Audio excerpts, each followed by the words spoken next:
Hi! In front of me is HUAWEI Nova 8i, and today I would like to show you how you can set up app lock on this smartphone.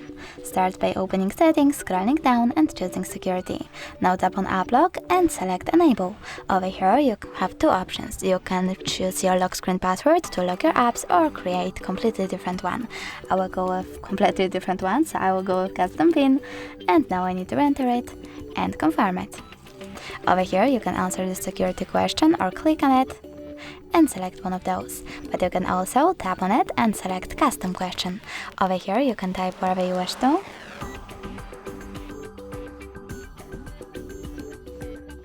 and choose OK. Remember to answer it below. And when you're ready, choose finish. If you wish to use your face recognition to unlock your apps, you can click OK and follow the instructions. But I don't want to, so I will go with cancel, and now I can finally pick apps that I wish to lock. For example, Amper 1. So now I have to click on the switcher next to it. I want to also lock, for example, Bing, so I have to click on the switcher next to it as well. And now when I go back and try to access one of those apps, like Ampera, I can see that pin is now required. Thanks so much for watching. If you enjoyed this video, smash that like button, comment and definitely subscribe. Bye!